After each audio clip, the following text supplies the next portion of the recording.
Tambayan, ito na pala yung ating dating manuka, no? Ginawa ng mga conversion ng mga multicab. So pwede rin po magpa-convert dito kung may gustong convert multicab. Pwede rin pong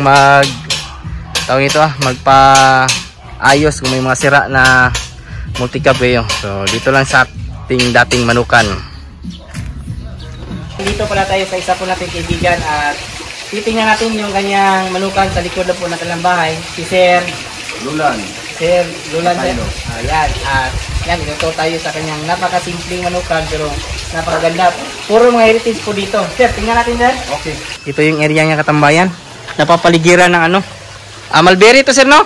Mulberry. Pakain po sa mga manok, pang merienda, rich in protein at ito yung mga alaga niya.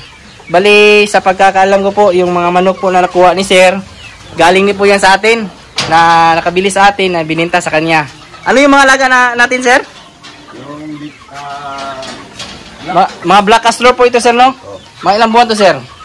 Ano pa to? Mga 2 buwan pa to. 2 buwan. May 2 buwan, mayroong 3 buwan. Mga ilan to dito sa lahat, Sir? Yung dito, yung nandito lang? Nasa mga 80. 80. So yan, mga malalaki yan. Madami din yung babae. Para anong purpose pala yung pag-aalaga natin ng manok, sir, ng mga heritage? Ang actually katuwaan at saka at the same time mayroong sariling consume ba? Pang itlog, sir. Ang itlog. Oh. Yan, egg production din yung kanyang isa sa mga... Hindi na kailangan bibili sa labas at saka dito parang semi-organic. So yan, mga katambayan, no? Ang gaganda ng lahi nyo, mga black at sa hindi rin nakakalam yung black castor po, isa yan. Number 1 po yan sa pangingitlog sa mga heritage. Yung pangalawa, yung Rhode Island. At black talaga yung kanyang alaga dito. Sa tubigan naman ni sir, napakasimple lang sir.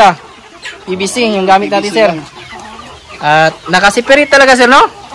May talaga, may screen. Yung bawat corner niya. Yan, naka-yero. Ito nga, napakaganda ng mo, sir, Yung doon galing yung itlog. Yung itlog sa mga At itingnan natin yan mamaya, mga katambayan. Yung kanyang patulugan. Dito natutulog yung mga manok, sir. Dito, sir. Nakahiwalay talaga para malinis. Ayan, napakaganda katambayan. Napakasimple, may mga malunggay din. Talagang nakaka-relax yung mga manok ni sir dito. At yung pabahay naman, napakasimple, sir, pero napakatibay, sir. Yung sa mga sisiw at safety. Yan, yung mga sisiw naman. Titingnan natin yung mga sisiw mo, sir. Yung sisiw natin, sir, mga ilan to dito, sir? Nasa 50. 50. Yan, nalulusog katambayan. 50. Mga black astrolop na separate. Yung iba, to dito, sir? Halo-halo yan. May nahalo na dyan, native. Halo native na ito. Naka-on talaga yung ilaw katambayan kasi nga pangit din yung panahon. Ulan init din po tayo dito ngayon, sir, no? Yan, napakasimple, Yung mga ipot dito na mahulog kasi dito sila. Ito sa organized ba? Yung mga ipot niya pagkagabi, dito lang siya. Dito lang, hindi na hindi magkalat. So yan, mga katawan, napakasimple, napakaganda. Ito yung mga alaga niya, walang sakit. So yung ating mga manok ngayon, sir, wala bang vaccine, sir? Nakabaksin, Walang vaccine. Walang vaccine katambayan, So tingnan nyo naman, napakalulusog. Maganda yung pagkaka-organize ng manukan mo, sir, Yung ating mga breeders, sir, pwede ba natin tingnan, sir? Pwede. Yan. So, ano pala ito, sir? Patanong ko lang. Azula. Ayan, mga katambayan, isang pakainin po yan ng ating mga alaga. Rich in protein, pang merienda. So, dito yung breeders ni sir. Naka-separate. Meron din pala kang, sila, tawag nito, ano to, sir? Yung lalaki, sir? Hubbard yan, sir? Hubbard, Hubbard, pinaris niya po sa black astrolop. So, ito, pagka medyo malaki na, ito, ilabas na rin to. Release talagang naka-organize, yung mga maliliit na hindi pa pwedeng ilabas dyan, isali sa mga 3 to 4 months to, sir, no? Hindi pa po pwede kasi kawawa din naman. Yung nandito, sir, ano to dito, sir? Mga Shamo. Dito yung mga black astrolop niya katambayan. Yan, mga tawag dito may Rhode Island at saka Ang number 1 na mabenta sa layer din po yung Adical Brown. Sa ngayon sir, ilan yung mga breeders natin sir na Ano lang to, nasa 10. 10 10 lang to siya. sa mga babae? Oo, babae. Sa isang araw sir, ilan naman yung mga nakukolekta natin na itlog? Nasa 8-7. 8-7. So yan, basta maganda yung pakain katambayan, maganda talaga yung production. So naka-close din dito sir, no? Oo.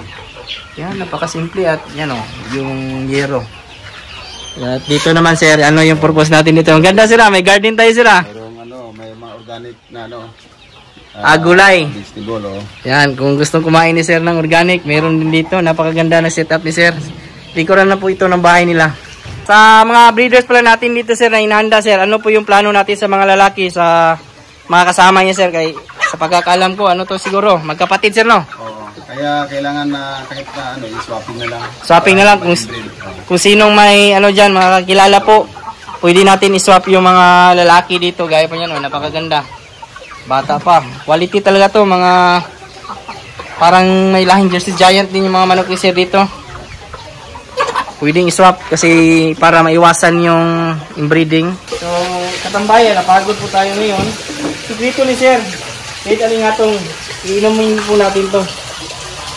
Yan yung ano, pampatibay din na sir.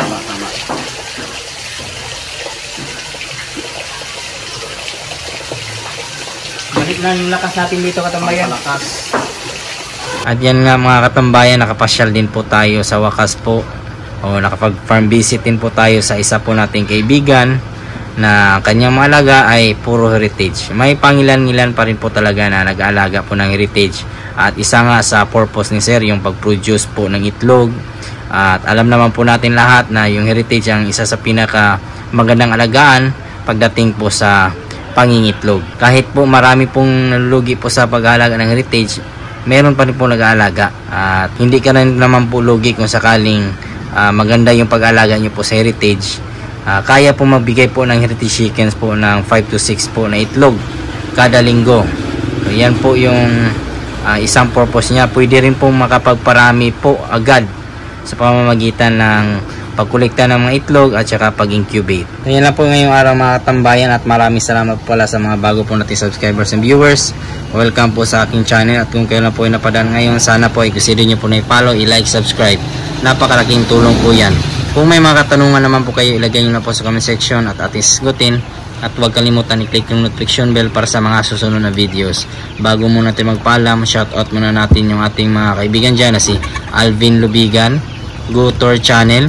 At sa mga nanonood po dyan ngayon, shoutout po sa inyo lahat. Sa mga hindi ko naman po na shoutout, isa-shoutout ko lang kayo sa susunod.